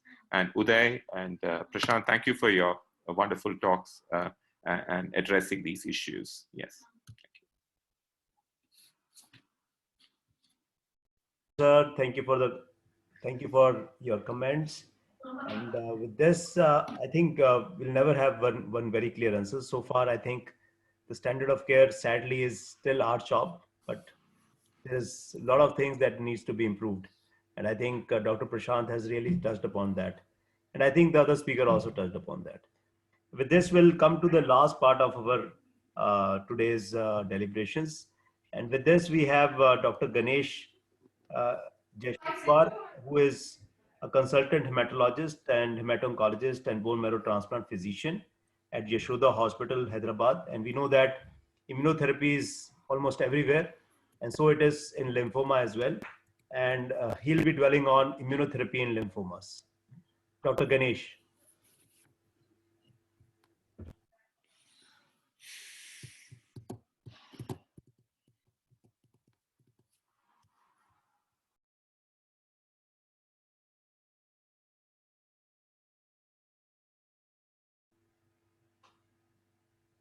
Dr. Ganesh, you have to unmute yourself, I think. Yeah. Am I audible now? Yeah. Good evening, everybody. At the outset, I would like to, I hope I'm audible now. You are audible. Yeah. My slides are visible too? Yes, very much. Yeah, thank you. So at the outset, I would like to thank Dr. Manish Singhal and his team for providing me this unique opportunity, because the immunotherapy in lymphoma is very fascinating, and it is the beginning of an exciting era where there is a huge paradigm shift in the management of lymphoma, particularly in the relapse refractory setting. And I am really grateful to have this opportunity to, opportunity to review the literature of the evolving role of immunotherapy in lymphoma. So my disclaimer here is, I believe, and I know I'm talking in front of an august audience of my eminent oncology colleagues, and my stunts at cancer immunotherapy might be very minuscule compared to what they are practicing for last many years. Barring Hodgkin's lymphoma with some immune checkpoint inhibitors, my experience is almost negligible. And I'm trying to understand the concept myself. So it's kind of just reviewing the literature and trying to put what the data presents as the famous wording by Leonardo da Vinci, realizing that everything connects to everything else, is what I'm feeling now going through the vast literature of the immunotherapy, mostly in solid malignancy with checkpoint inhibitors and CAR T cell therapy in lymphoma, which is unfortunately not available as of today in our country. So I will, in my brief talk, I would like to touch over the role of cancer immunity and how the cancer evades the immune responses, and that's how the lies the concept of cancer progression and cancer immune senescence. Then the role of immunotherapy in lymphoma, which kind of targeted therapy, and I'll try to briefly touch upon the two important aspects of immunotherapy: CAR T cell therapy and checkpoint inhibitors, with particular emphasis on lymphoma. And before we discuss about the immunotherapy in lymphoma, as we all know, anti-cancer immunity basically comprises of two arms: innate immune cells, which are the first responders to immunity against any invading pathogens like bacteria, fungi, or for that matter cancer. And the macrophages are the primary cells of such defense. Compared to the next line in defense is adaptive immune cells, which are very targeted, precise, specific, which is majorly contributed by T cells. And how T cells recognize these target cells is very important to understand the basics of immunotherapy in lymphoma. So basically, the cytotoxic T cells, as can be seen on the cartoon in the lower side, the nucleated cells presents endogenous antigens to CD8 positive T cells through MHC class 1, presentation by MHC class 1, which leads to their direct cytotoxicity and the killing of these infected cells. Whereas with regard to helper T cells, basically the antigen presenting cells present the exogenous antigens to CD4 through the presentation by class 2 MSC molecules, which directly doesn't kill the cell, but which leads to release of cytokines, which leads to proliferation of the CD8 positive cytotoxic T cells, which eventually leads to elimination of these the APC infected with the microbes. So if this immune surveillance is so dominant, why do we end up with such cancers which are progressive and refractory to various chemotherapeutic agents? And as elaborated nicely in this journal, Hematology 2018, the strategies of immune evasion, particularly in lymphoma, can be by two ways: either by hiding from the immune surveillance or defending the immune surveillance. So the hiding is by the lack of antigen presentation, post-stimulation addition, and the release of various cytokines, which leads to suppression of the various immunogenetic mechanisms against these the antigen presenting cancer cells. Whereas in the defend mechanisms, the cancer cells upregulate various immunosuppressive molecules like the PD-L1, CCS, the fast ligand trail, which are the direct the direct toxic molecules through which the ultimate elimination of the tumor cells is exhibited. So by the inhibition of phagocytosis and by the immune surveillance, which is the T cells, which are the major contributor of immune surveillance, and their senescence and their effector inhibition, which is done by various mechanisms as postulated in this cartoon. So as we all know, cancer cells, these are the normal cells having abnormal proliferating and dividing capacity. So this arises through various mutations and the genetic alterations by which these cancer cells are, recognized by the MSC molecules as non-self peptides. And how these cancer cells effectively evade the immune system is by various mechanisms, as can be seen from the right side cartoon, either by upregulation of various inhibitory molecules like PDL1 or the stimulation of regulatory T cells, which are kind of tumor immunosuppressive, which carries tumor immunosuppressive properties, and also by inhibition of various the cells responsible for immune destruction like macrophages and dendritic cells. So basically, the reversing cancer-induced immune escape pathways can reawaken immune system to fight cancers, and that is the rationale for immunotherapy. So which can be exhibited by various pathways.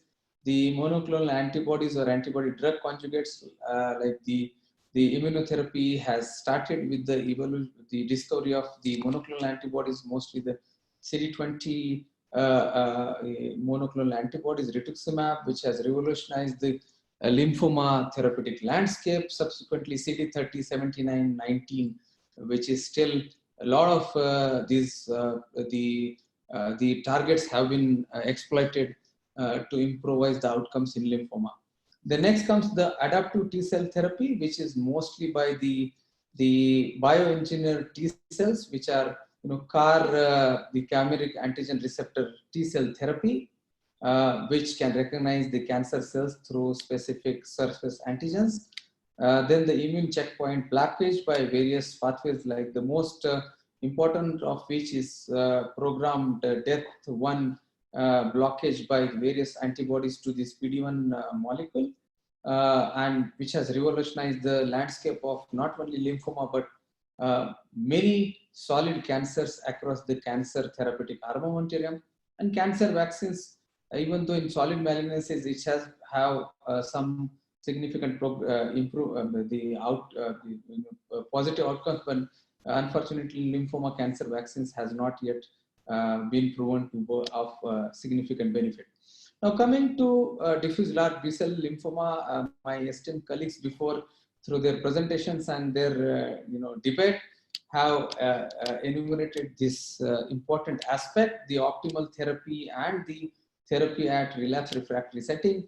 So we can see about 10 to 15% of DLBCL, despite whatever therapeutic advancements has been available till date, are refractory to various upfront therapies, and 20 to 30% do relapse with whatever therapy offered upfront, of which 50% are transplant eligible, of which almost half of them respond to salvage regimen, and of these 30 to 40% undergo transplant. So eventually, looking at all these parameters, of all the DLBCL subset, 30% of the DLBCL who are either refractory or who keeps on relapsing despite whatever therapeutic strategy applied, mostly the chemotherapeutic based or transplant based regimens, they do have a dismal outcome. And this is the subset where these immunotherapies can be of a huge benefit in terms of improving their outcome, as has been proven over the last 4 years. So the first, the immunotherapeutic approach is chimeric antigen receptor. Basically the chimera, as we all know from the transplant, the chimeric antigen receptor T cell is basically a T cell which has two parts, a mix of T as well as B cell. So the monoclonal antibody, the variable region of the light and heavy chain from the monoclonal antibody of the immunoglobulin combined with the CD3 zeta of the T cell receptor molecule. These two combined together form the chimeric antigen receptor. And there are various ways to increase their efficacy by various stimulatory molecules as well as inhibiting the inhibitory co-stimulatory receptors. The most important of which, as from this cartoon, is 41BB and CD28 and OX40, which is being routinely practiced in the CAR-T therapeutic, CAR-T construct. Whereas the inhibitory molecules, inhibitory co-stimulatory receptors, the various antibodies against this has also been incorporated in the newer CAR designs to improvise their efficacy. Most notably, one is PD-1. So I will, try to elaborate through various studies in my next presentation.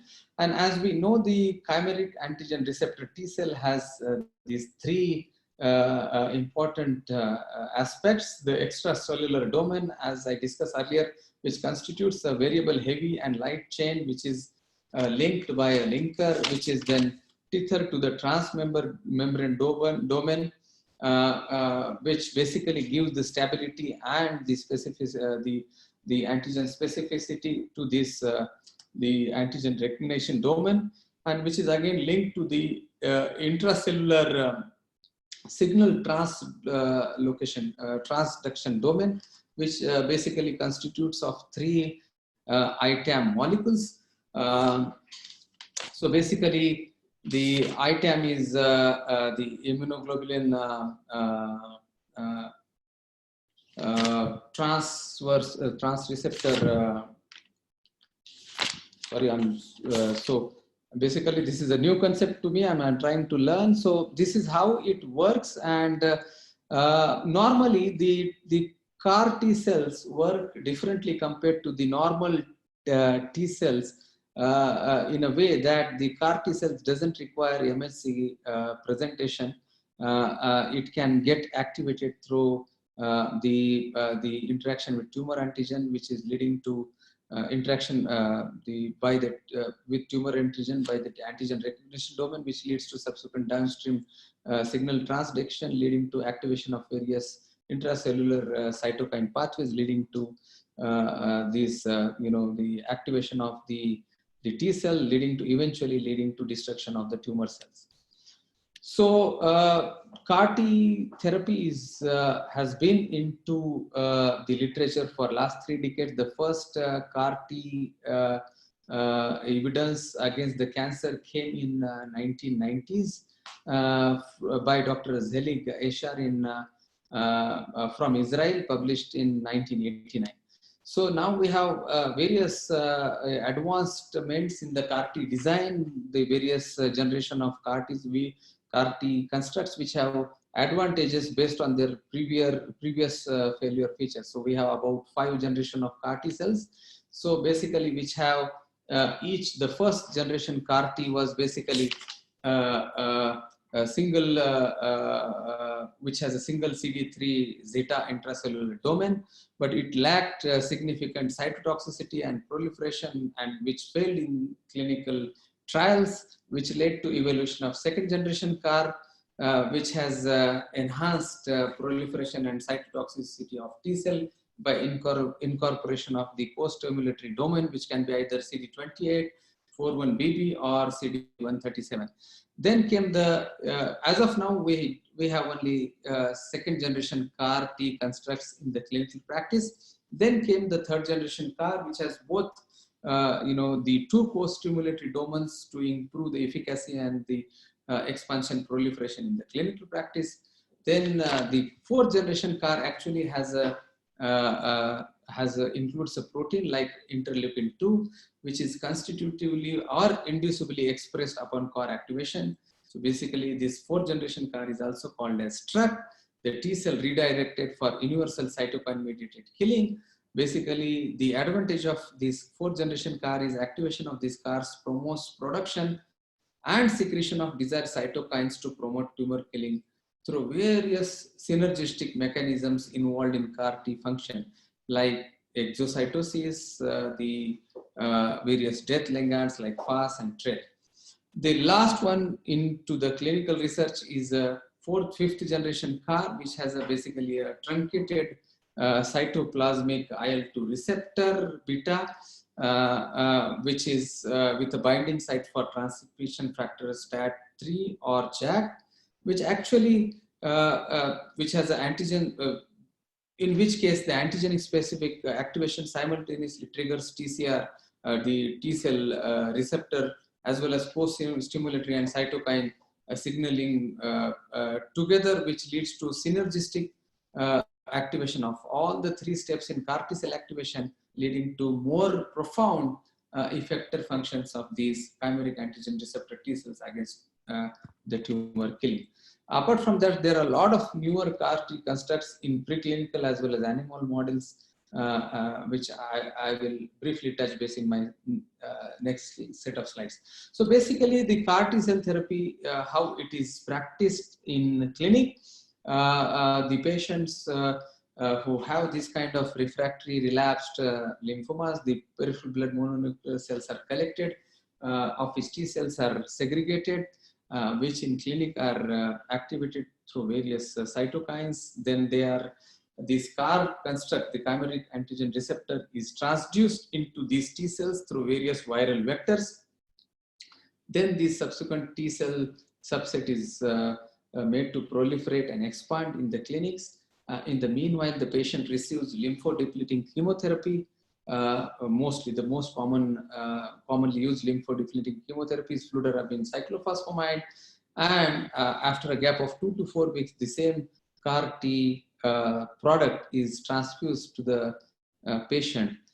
So as of now, the summary of these kind of CAR T therapies in relapsed refractory lymphoma, notably diffuse large B-cell lymphoma, the transformed lymphoma and primary mediastinal B-cell lymphoma relapsed refractory setting, the overall response rate has been 60 to 80%, and of its durable remission, complete remission rates are 30 to 40%. And mind you, these are the most refractory relapse set of patients where most of the therapies have failed, and these are kind of amenable for palliative approach.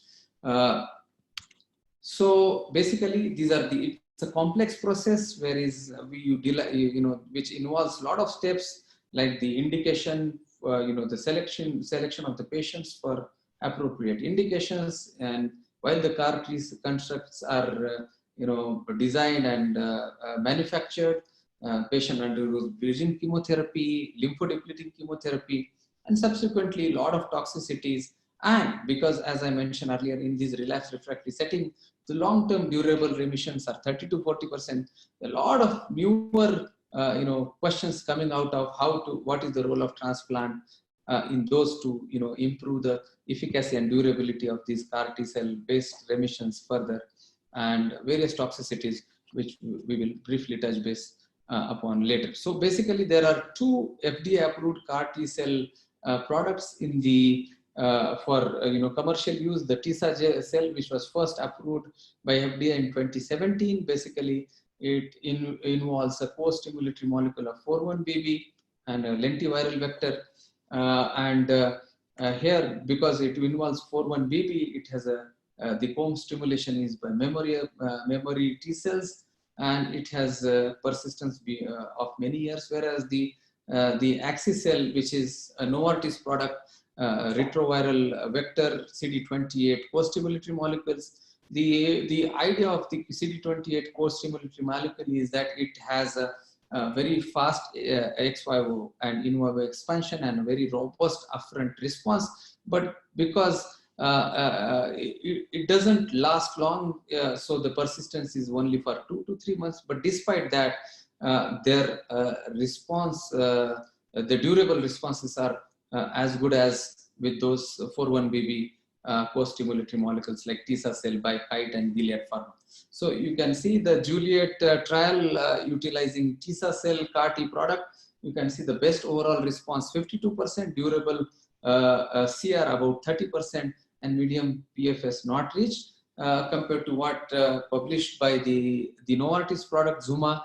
Best overall response is 83%, durable CR 37%, and medium PFS of 5.9 months. Again, another third product, Lisocell, which again uses the co-stimulatory molecule of 4-1BB. And this is a unique product because the previous 2 products, TISA cell and Axicell, has used unselected T cells. This product has used CD4 and CD8 proportions in equal amounts, 1:1. And it also has a memory subset, and the Transcend trial, the preliminary results are quite promising, but it is yet to be approved by the various regulatory authorities across the globe. And you can see based on the both approved products, Axicell as well as the Tisacell, you can see the durable responses are quite significant in this relapsed refractory subset of patients. Now coming to the toxicities, most important of all, the major toxicities are cytokine release as well as neurological toxicities because of the various cytokines released, which crosses the blood-brain barrier. This CRS, the median onset of 2 to 4 days, neurological toxicity, median onset of 4 to 7 days. This is very important because as of now, we as oncologists and hemato-oncologists across the country are tuned to manage our relapsed refractory cases with various chemotherapeutic options. These kind of immunotherapies are yet to arrive in India, and we should be familiar with this kind of toxicities, which requires a multi-specialty approach to handle these cases. And even though the toxicities are quite significant, but the grade 3, grade 4 toxicities are less than 10%. But still we need to acquaint ourselves with this kind of toxicity. And with the kind of these kind of immunotherapeutic options in this kind of relapsed refractory lymphomas, you can see the trends in autologous transplant across US.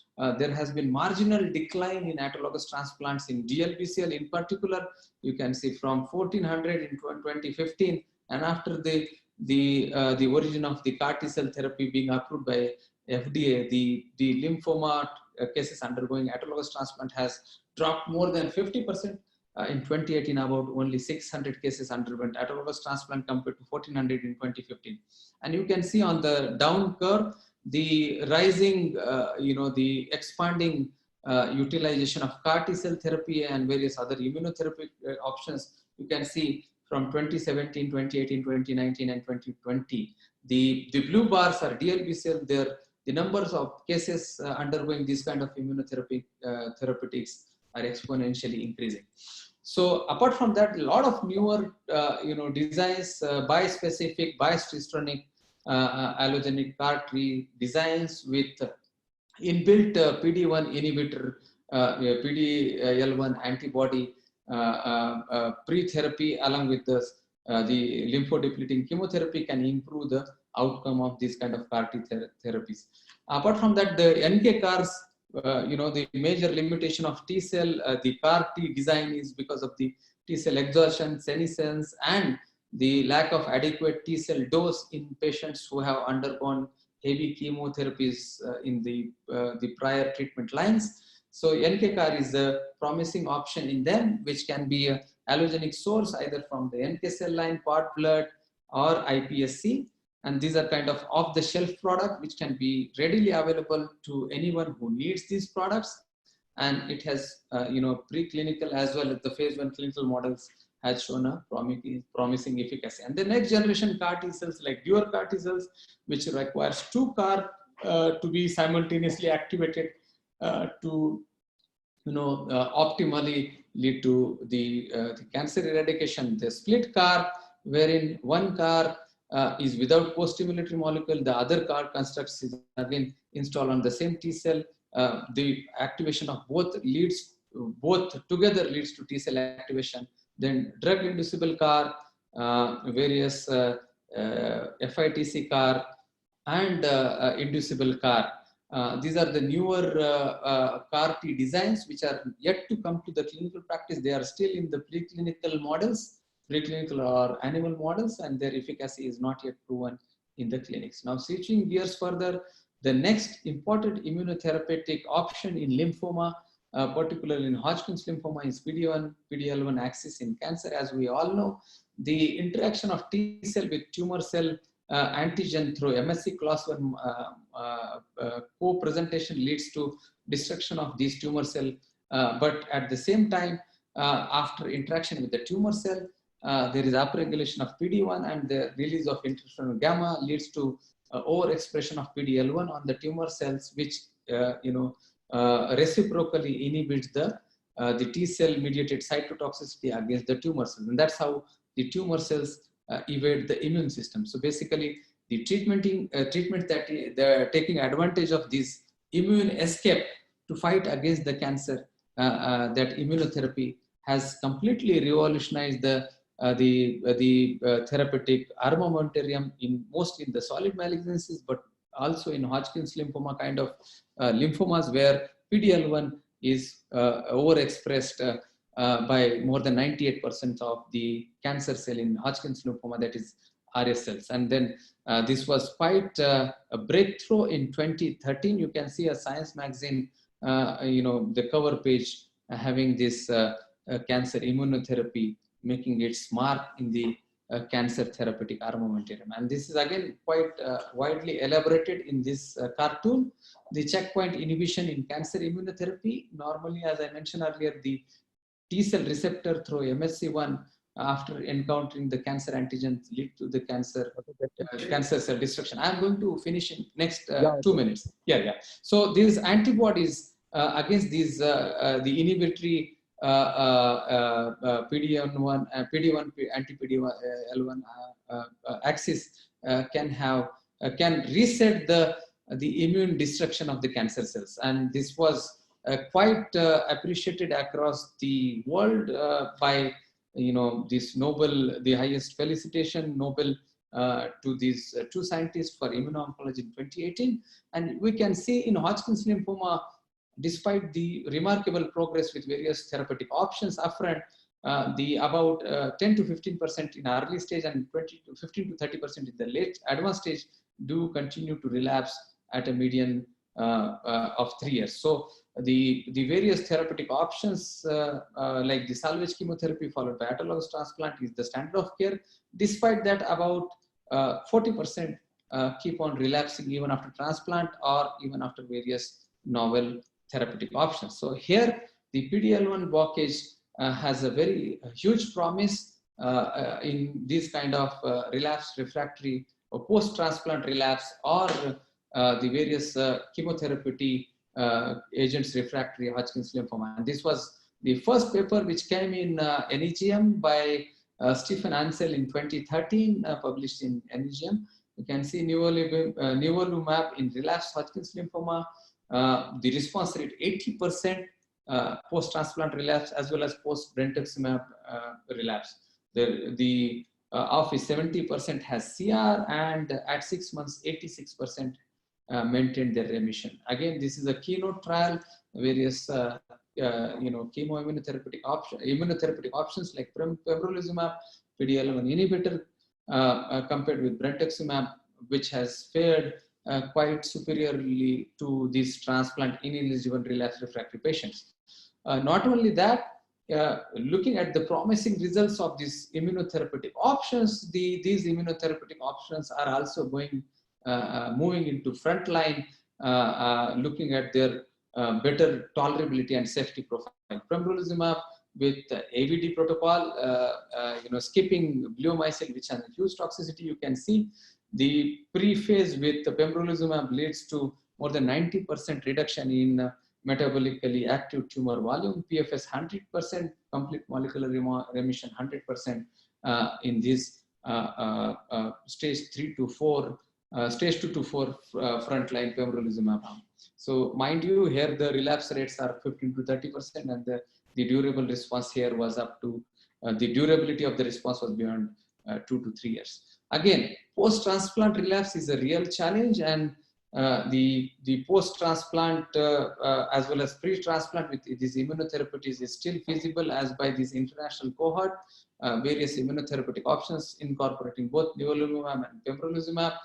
2-year overall survival 80%, 2-year overall progression-free survival 65%. Still quite a promising results in these very futile or refractory kind of patients. Now, the future of immunotherapy, as published in ASCO 2018, these combining different immunotherapeutic options can offer further improvised outcomes. So to conclude, cancer immune surveillance and immune escape in cancer has been well understood over the last 3 decades, and because of this better understanding of the immune escape in lymphoma in particular, and the various therapeutic strategies to target these the immunotherapeutics has led to a paradigm shift in oncology with establishment of various immunotherapeutic agents.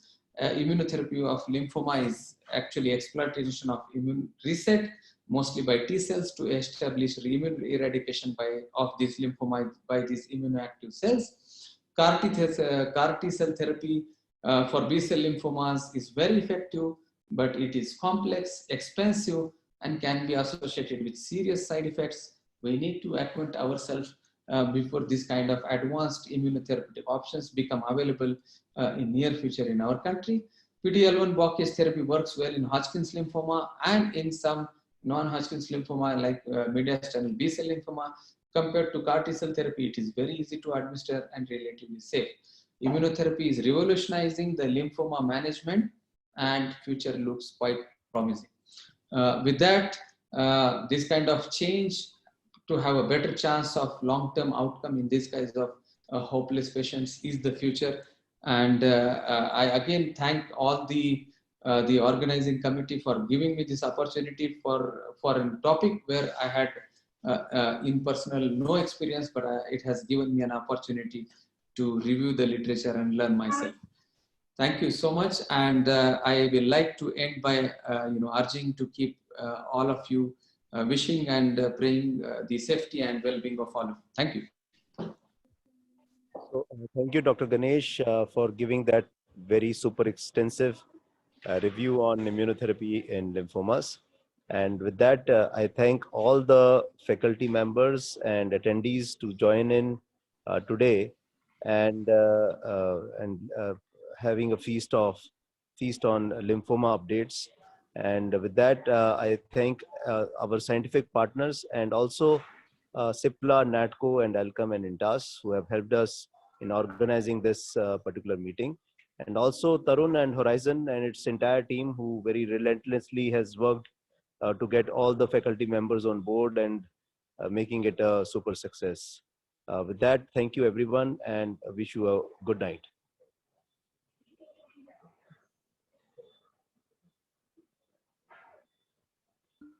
So Dr. Manish, thank you so very much for your kind words. So with your permission, can we close the meeting now? Yeah, please. Thank you. Thank you so much. Thank you so much. Thank you so much. Thank you. Thank you.